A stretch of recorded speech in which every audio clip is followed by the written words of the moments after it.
got to accept the fact that you have value. And I know we all been through the good, the bad, and the ugly. I say this all the time. My first memory in life was being homeless, living in a battered women's shelter. It's one thing to be homeless, but it's another thing to be homeless because you're running for your life. Value, faith, commitment. Value. When I was maybe 25 years old, maybe 26, back in 2001, the year 2000, I was asked to speak at a very prominent church of very high-level leaders, and I was asked to speak to their youth. And I don't know if you understand the intimidation of speaking to high-level leaders' children.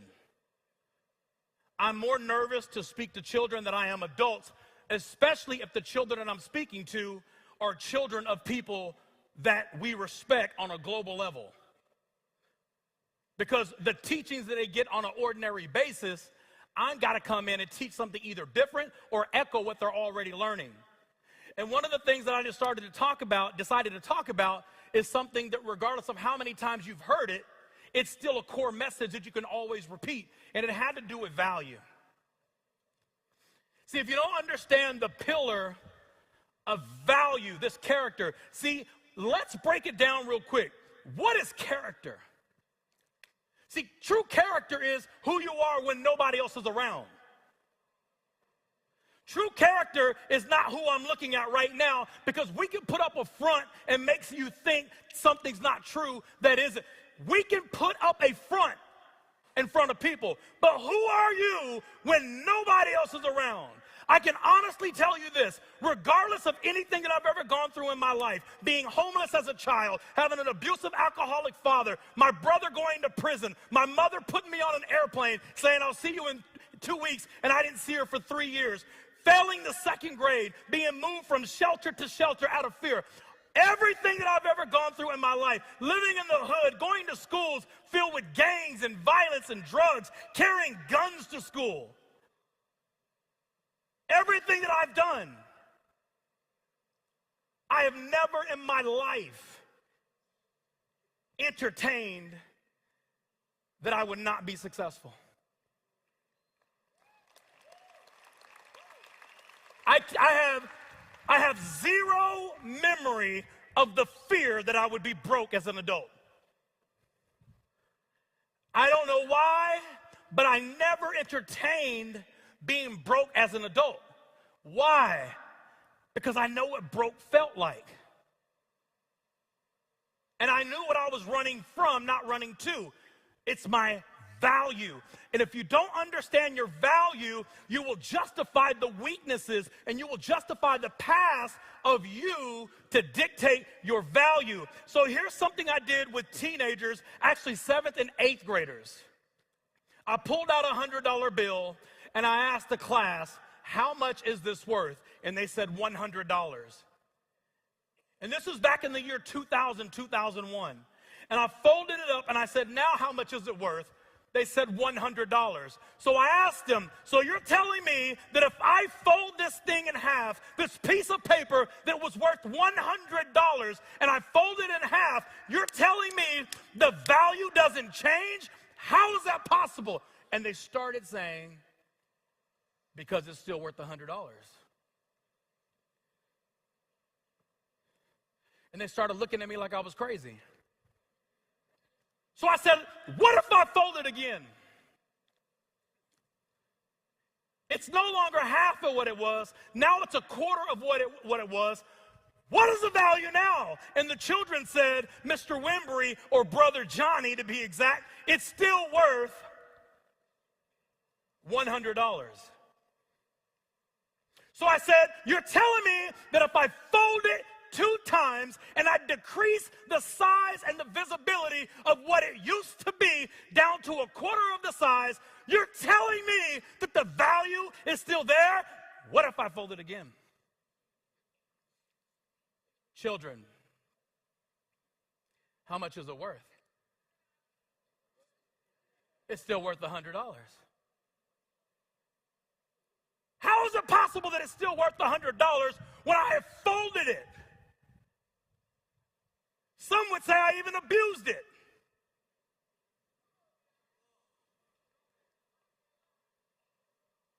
So if I can't take the value out of it by folding it, what if I crumble it up?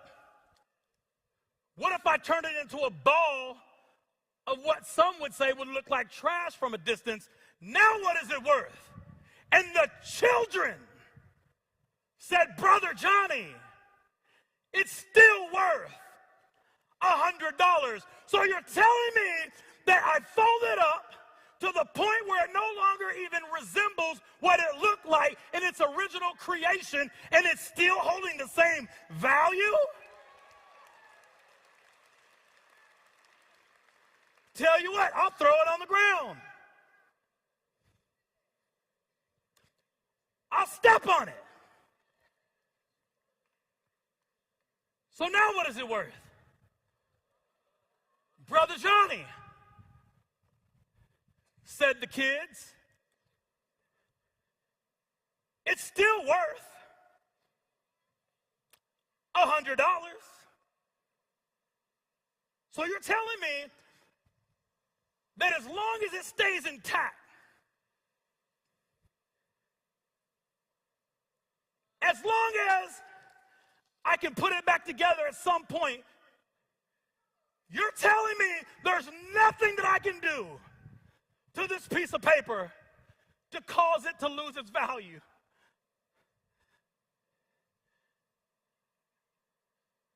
Why would you allow someone to step on your dreams,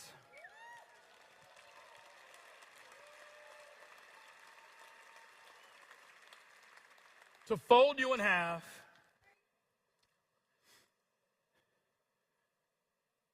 to crumble you up, to mentally, emotionally, physically abuse you to the point that your character is detached from its original value? You have more value in a man-made object than you do as a God-made object. See, these are three core characteristics of a first-generation millionaire. And the first core pillar of character. See, character is who you are when nobody else is around. Who told you it wouldn't work? Who did you look up to? And they talked down to you, and because you looked up and their voices was coming down on something that you had value in, something you saw opportunity with, something you were excited about, but somehow they folded you with the no.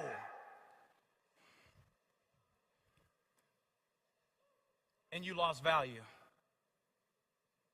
in this opportunity. If you don't have value in you, you'll never have value in this.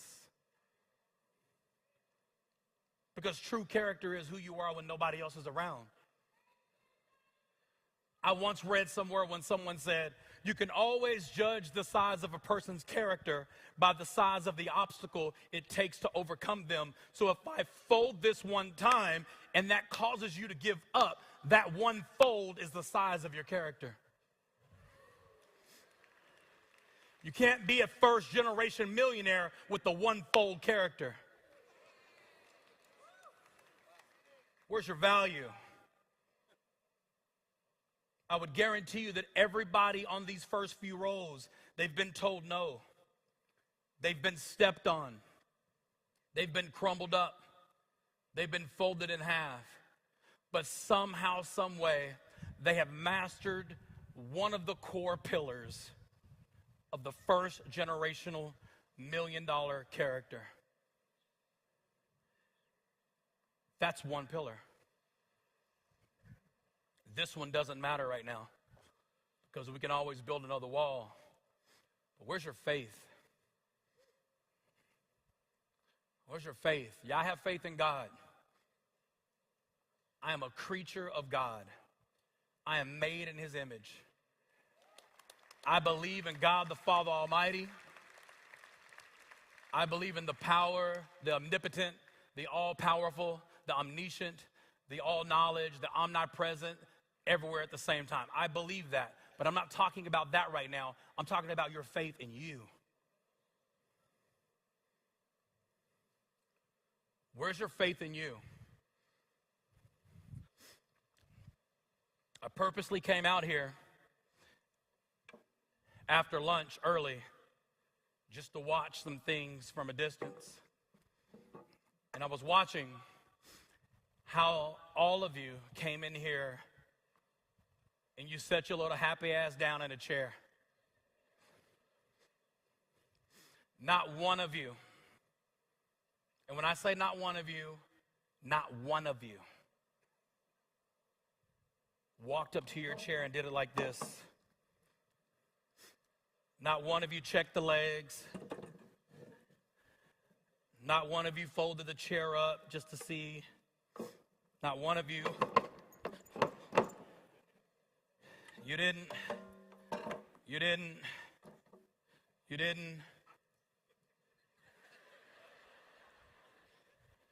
You had faith that that chair will hold you up.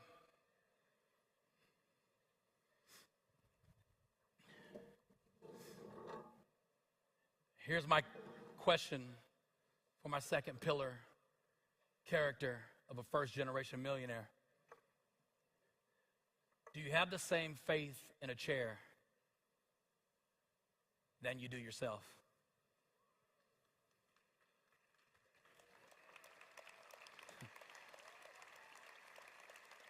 Well, if I call this person and they say no, it's going to hurt my feelings. You didn't talk to the chair. You didn't negotiate with the chair.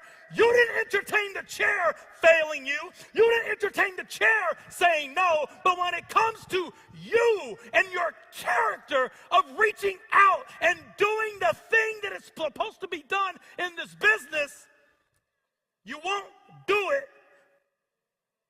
but you'll sit in the chair without checking it out. See, here's what I know about most people. You have more faith in a chair than you do your own ability.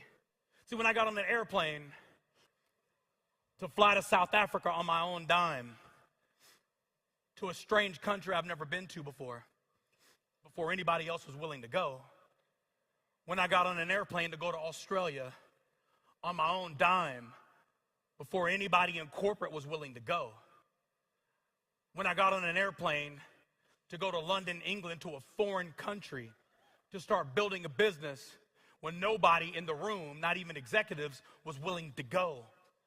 See, I didn't have faith in the executives to have my back until I proved that it was worth having my back. So I got off my happy ass and I got faith in myself, and I said to myself, if I build it, they will come. So you can't be a first-generation millionaire if you don't have the character of faith. And this chair represents stupid faith. The same way you sit down with all faith in a chair, I dare you to stand up in you, inside you. The way you sit down in a man-made object, I dare you to stand up in a God-made object and participate in your own rescue, participate in your dreams, participate in your desires, participate in your future, participate in where you say you're going in life, participate in the breakthrough of everything that it takes to become a first-generation millionaire. I'm talking about the pillars of character, the foundational core, the essentials of what it takes to stand up within you, to understand your value, to have faith in who you are, to stand up within yourself, to become a first generation millionaire.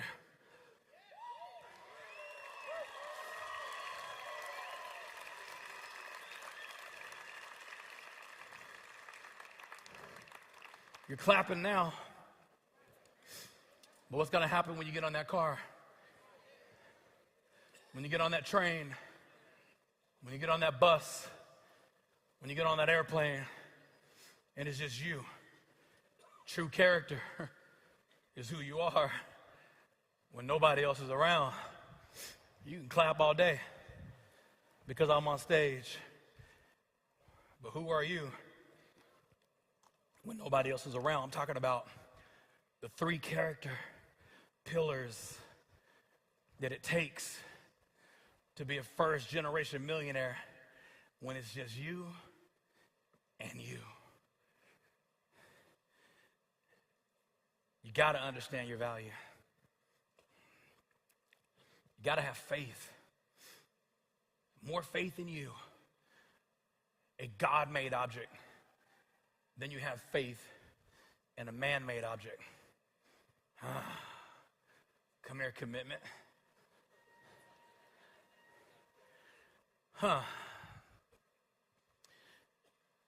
This is the part I struggled with. This is the one that gets me even to this day. This is the one that haunts me. This is the pillar that I fight more than any other one.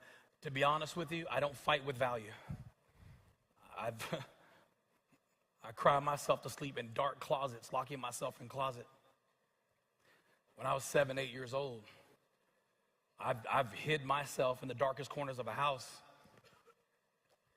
crying because I didn't know where my mommy was. So I had to create value very early. I don't struggle with value. I just really don't. I don't struggle with faith because I've had to exercise it too much. I've exercised the muscles of faith, and you know, if you work out in any shape, form, or fashion, I like doing cardio, I like working out in certain areas, but there's some things that if I exercise a new muscle, my muscle says, hey, we ain't been here before. Like you're not the basketball guy that's gonna run up and down the basketball court for 30 minutes. You don't exercise that muscle, so you're gonna feel it if you do it. So that muscle is different. But these muscles, for some reason, I don't struggle. I don't struggle with faith. I don't struggle with value. And some of you may not struggle with commitment, but this is where I struggled. I struggle with commitment because I can hide under, and this is me being transparent with you, being very transparent with you. I feel like I have been an insult to God because I'm gifted as a speaker. I have the ability to move people like most people can't. Les Brown left me a voice message a week ago introducing me to somebody, and he said, Johnny is better than me. That's something I never wanted to hear. It's something that doesn't impress me, and it's something I've always hidden from and ran from. But I gotta be honest with you. I've been hiding under this definition of what you think great is when I know it's just good. See, you know what you are masterful at. Everybody's masterful at something. And when you are a master of something, when you are really blessed and you're really gifted in a certain area, it's so easy to hide under somebody else's definition of great when you know for a fact it's not your true definition. See, if you call me great, I can say, okay, they think I'm great.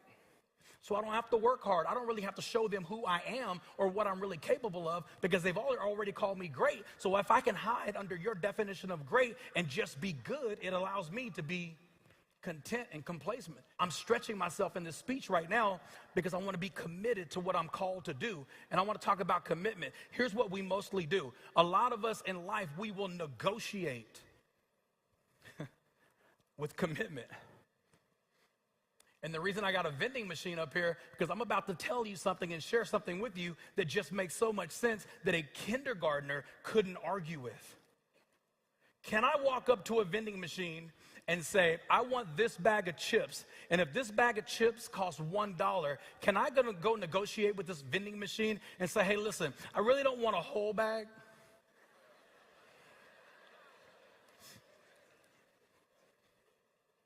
I'm not really in a whole bag mindset right now, vending machine. I'm in a half a bag mindset. So I'm only going to commit to half a bag because I don't want a whole bag. So I know it costs $1 for a full bag, but I just want to give you 50 cents. So if I put 50 cents in this vending machine, put 2 quarters in there, is the vending machine going to negotiate with me for a half a bag of chips? No, the vending machine is going to say, you got to be committed to the whole bag. What you want from the bag is none of my business. I'm standing as a vending machine to give you 100% of everything I have to give you, and there's no negotiation. Most of us in life, you say you want to be a $1 million earner. You say you want to be a first-generation millionaire, but you negotiate with life, and you say to yourself, I'm not waking up 2 hours early before I have to go to work to put time into my business. I'm going to negotiate with this thing called life, this thing called success. I don't want to commit to everything. Stop asking me for 100% of what I have when I only want 50%.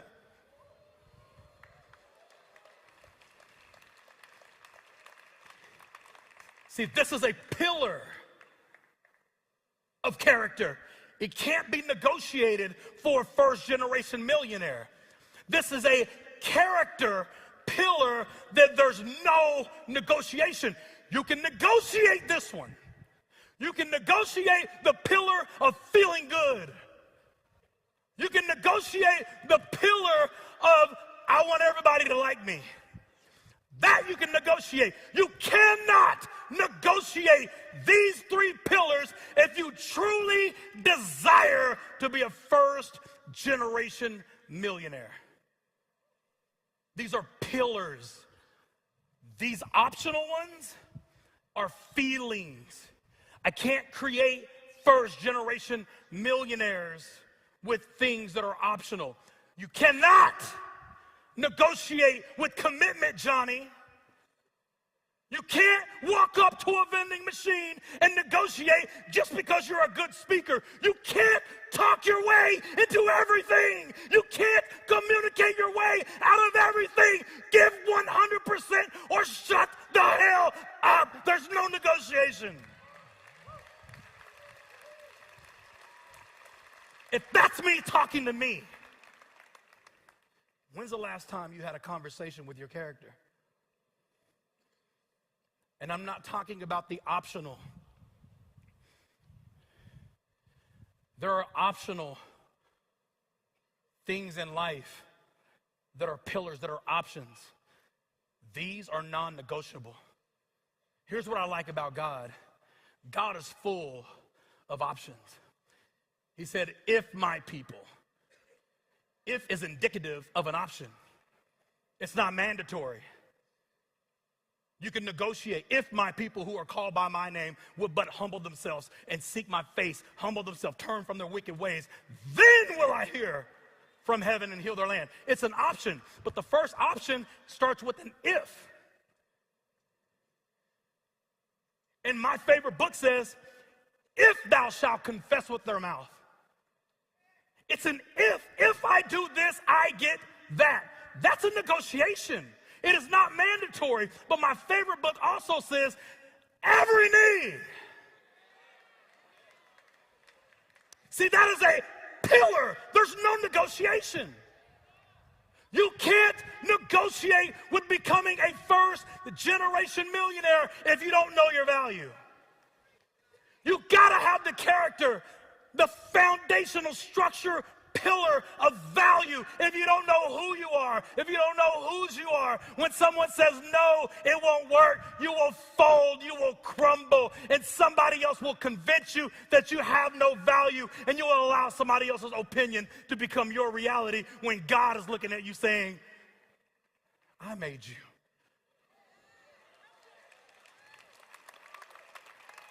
You didn't make you. You don't even have the power to decrease your value in my eyes. What makes you think you have the power to decrease your value in the eyes of God if me folding and crumbling at $1 doesn't decrease the value in human beings' eyes? Children told me, 7th and 8th graders looked at me and said, Johnny, you can do whatever you want to do to that $100 bill. As long as it stays together, as long as it can be identified, you can fold it, you can crumble it, you can wet it, you can put it up at the bottom of a river for 100 years. When it comes back up from the water, when it comes back up from being spit on and being talked about and being talked down to and being left out in the rain to die, when it comes back up, when it comes back up,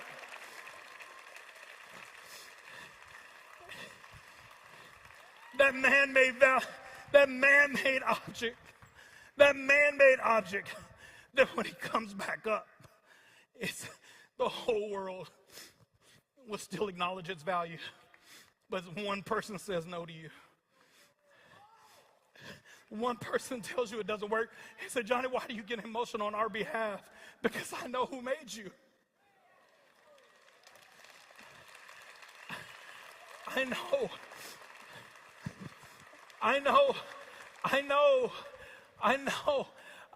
we all been let down. I know we all been lied to. I know that people have talked about us. I know that people said we weren't going to make it. I know I heard it with my own ears. I've seen it with my own eyes. But there's something about understanding your value. And if I were to talk to my kids right now, I would tell my kids that I don't care what you go through in life. I don't care who tells you no. I don't care who tells you you're not worth anything. I don't care who lets you down. I don't care if I let you down. Your value. Nobody can take your value from you unless you give it to them.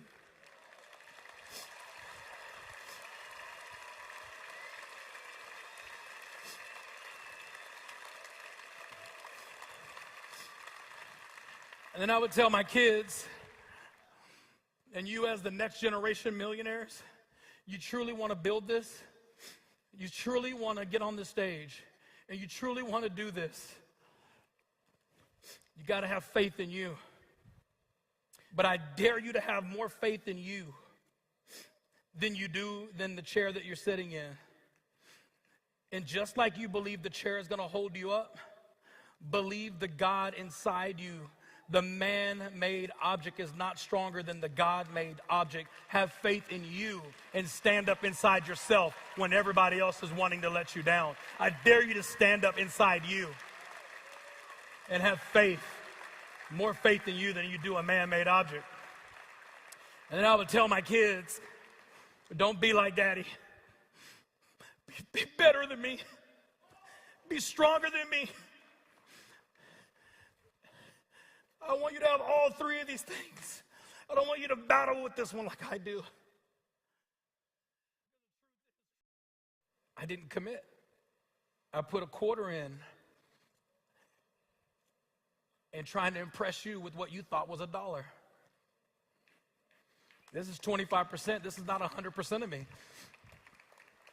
And I know that. I mean, you don't have to believe it, but that's my confession. Because I want to conquer this pillar. I want this pillar to be behind me.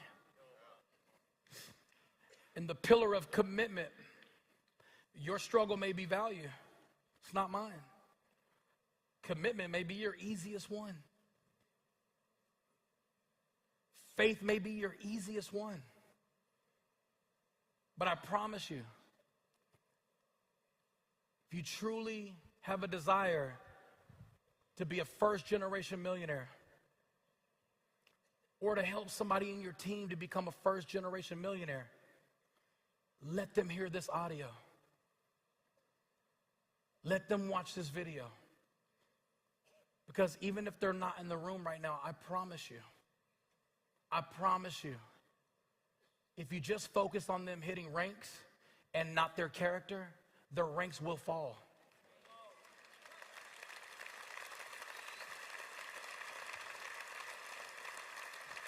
And you have to love people beyond their paychecks. We have to love people beyond the cycles.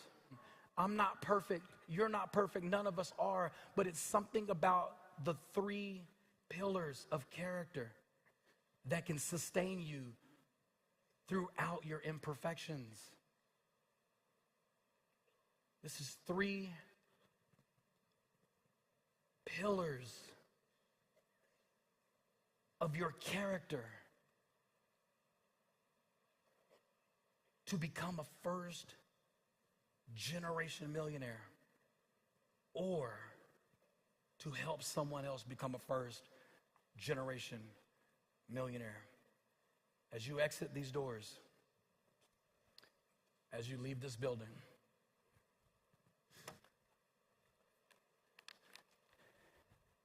know that the God who made you created you in such a way that there's nobody else who didn't create you that can decrease your value. Know that the God who created you wants you to have the same faith that you have in him. He wants you to have that kind of faith in yourself. And stop having faith in man-made objects more than you do yourself. Stop sitting down with faith and stand up with faith inside you. You can't negotiate with commitment. You can't show up with a 50% mindset and thinking that you're going to get 50% out of something that was designed only to go with 100%.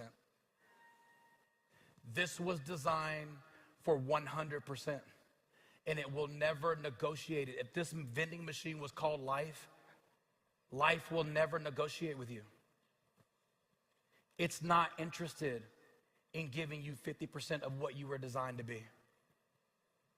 It's interested in giving you 100% of what you are designed to be if you are willing to give it 100% back. Momentum, 2019, North America.